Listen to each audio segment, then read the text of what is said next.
Well, it's good to see. I'm finally seeing the changing of the guard. You see the same guys for the last 6 to 10 years.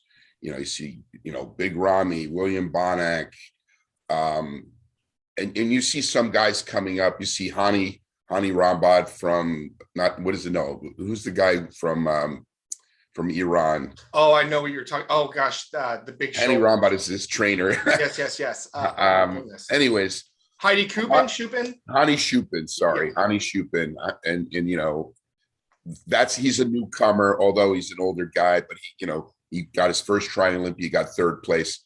What's really cool about Nick Walker, I'm from New Jersey, and he's a Jersey boy, and to see him win that show like that, and then I was reading a lot of the Instagram, like the haters going, this guy doesn't deserve to win.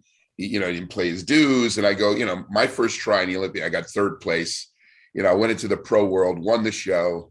My first pro show, I got second in the Night of the Champions against Albert Beckles, a veteran. Yeah. I was a newcomer in the sport, and it's cool to see a newcomer like Nick Walker come in and clean house. And I believe, there's a changing of the guard of the new bodybuilders that are taking over the sport. The second place guy from Canada, Ian? Ian, who beat Kuklo. Kuklo, I thought it was going to be first and second, but then same. Ian came up and beat Kuklo, and Kuklo got third, and Steve Kuklo, who's been around for over 10 years, as I said earlier. And now you see these new guys coming up between Ian, Nick Walker. Was really exciting to see, Hunter Labrada. So there's a lot of new bodybuilders, that are going to be coming into the scene that are going to take over this, the sport and be on the top.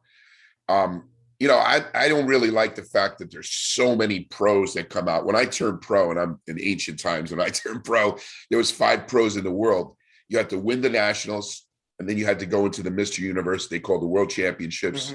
And you had to win that, and you went against all the national winners of the different countries, and those 5 weight classes became pro, and that was throughout the world. Right. Now you see, I don't know, there's got to be 200-300 pros or more a year coming into the sport. But what is cool is the cream rises to the top. The best guys come up. And you see those guys like a Nick Walker is a very new young guy. Right. And he, wins the Arnold Classic. Now, if William Bonac was in that show, because something happened with COVID and he's translating there. Yeah. I mean, I do believe, I think William Bonac would have given him a hard time, especially in the best shape he could be in. But it's still cool to see these new guys come up. Yeah, for sure. Thank you for sharing that perspective. You touched on 2 things there.